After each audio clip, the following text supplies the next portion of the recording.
ఈ వీడియోలో ఉన్న వృద్ధుడు ఎంత ఆనందపడుతున్నాడో చూసారా?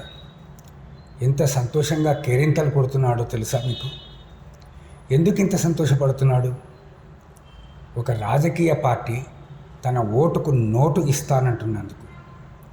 ఒకటి కాదు, రెండు కాదు, ఏకంగా నెలకు 5,000 రూపాయలు అప్పనంగా ఖాతాలో వేస్తానన్నందుకు. అతను పేదవాడు.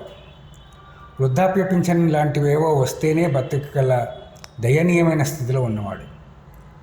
ఇలాంటి వాళ్ళు ఎందరో ఉన్నారు. ఒక్క ఆంధ్రప్రదేశ్లోనే కాదు, దేశమంతా ఇదే పరిస్థితి. ఇప్పుడు ఆ పేదవాడి దయనీయమైన స్థితే రాజకీయ పార్టీలకు ఓట్ల బలంగా మారుతున్నది. ఆ పార్టీ ఈ పార్టీ అనేది ఏమీ లేదు. అన్ని పార్టీలు ఒకే తాను ముక్కలుగా మారిపోయాయి. అందరిది రేవడి సంస్కృతే. అందరికీ ఈ పేదవాడి ఓటే అధికార సోపానం. ఈ పేద కుటుంబాల ఆర్థిక బలహీనతలే వారి పవర్ పాలిటిక్స్. నగదు బదిలీ అనే ఆలోచన ఎప్పుడు ఎవరికి ఎలా వచ్చిందో తెలియదు, కానీ ఇప్పుడు అవసరం ఉన్నా లేకపోయినా డబ్బుల పంపిణీ విచ్చలవిడిగా మొదలైంది. గ్యారంటీలు కావచ్చు, వారంటీలు కావచ్చు. మాకు ఓటేస్తే నెలకు 2,500 ఉట్టి పుణ్యానికి ఇస్తామని ఒకరంటే, 5,000 ఇస్తామని ఇంకొకరంటారు. ఎందుకు ఇస్తున్నారంటే పేదల సముద్ధరణ కోసమని ఉపన్యాసాలు చెప్తారు.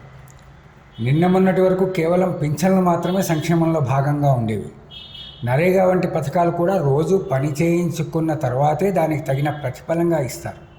కానీ గత 5 ఏళ్లలో ఎన్నికల గ్యారంటీ రాజకీయాలు సమూలంగా మారిపోయాయి.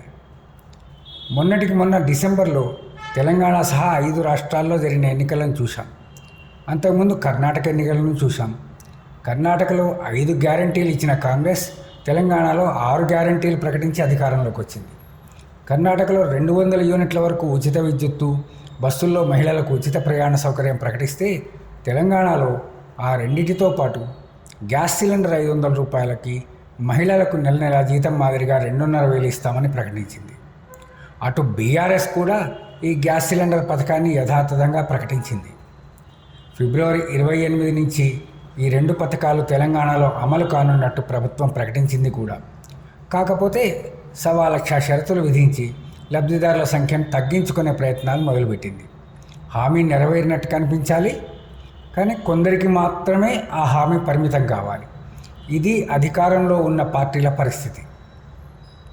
ఇప్పుడు ఆంధ్రప్రదేశ్లోనూ కాంగ్రెస్ పెద్ద పాచికే వేసింది. అధికారంలోకి ఎలాగో వచ్చేది లేదని డిసైడ్ అయిందేమో తెలియదు, కానీ తన చేతికి మాత్రం ఎముక లేదని అనిపించుకోవడానికి తాపత్రయపడింది. తాము అధికారంలోకి వస్తే ప్రతి పేద కుటుంబానికి ప్రతి నెల 1వ తేదీన ఏకంగా 5,000 రూపాయలు ఇస్తామని గ్యారంటీ ఇచ్చింది. అదిగో ఆ ప్రకటన విన్న తరువాత ఆ వృద్ధుడు ఆనందంతో ఉబ్బి తబ్బిబ్బైపోయాడు. అతడికి 5,000 అంటే చాలా ఎక్కువ, చాలా చాలా ఎక్కువే. తనకు వృద్ధాప్యంలో 5,000 ఇస్తామని ఎవరైనా చెప్తే ఆ కళ్ళల్లో ఆనందం కాక మరేం కనిపిస్తుంది? తమ ఆనందం వెనుక పార్టీలు చేసే రాజకీయం గురించి అతనికేం తెలుసు? ఇవాళ 300, 500 ఇస్తే ఆ సభకు వచ్చాడు. రేపు మరొకరు డబ్బులు ఇస్తే అక్కడికి వెళ్తాడు. అతడికి రోజు కొంత ఆదాయం ఉంటే చాలు. ఆ సభలోనే తాను ఊహించని ప్రకటన వచ్చేసరికి ఆనందంతో ఆశ్చర్యపోయాడు.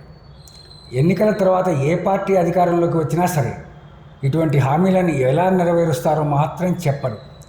గెలిచిన తర్వాత సంగతి కదా అని చూస్తారు. ఏరు దాటాక తెప్పతగలేసినట్టే ఉంటుంది. అమలు చేయాలంటే 1,00,000 కండిషన్లు పెట్టి లబ్ధిదారుల సంఖ్యను వీలైనంత మినిమం చేస్తారు. ఇలా ఉచితాలు ఇవ్వడం ఏమిటని రాజకీయ నాయకులను ప్రశ్నిస్తే, కార్పొరేట్లకు లక్షల కోట్ల రుణాలు మాఫీ చేయగాలేంది పేదలకు ఇస్తే తప్పేంటని ఎదురు ప్రశ్నిస్తారు.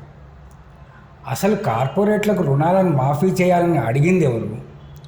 ఇక్కడ ఉచితాలు ఇవ్వాలని అడుగుతున్నది ఎవరు? మాకు సబ్సిడీలు వద్దు, కేవలం ఎరువులు, పురుగు మందుల ధరలు తగ్గించి గిట్టుబాటు కల్పించండి చాలు మొర్రో అని రైతులు గగ్గోలు పెడుతుంటే, రైతు భరోసా, రైతు బంధు, కిసాన్ సమ్మాన్ యోజన పేర్లతో బలవంతంగా డబ్బులు ఇవ్వాల్సిన అవసరం ఏమున్నది? వారికి కావలసిన కరెంటు, నీళ్లు, అందుబాటులో వ్యవసాయ పనిముట్లు, ఎరువులు అందిస్తే చాలు కదా.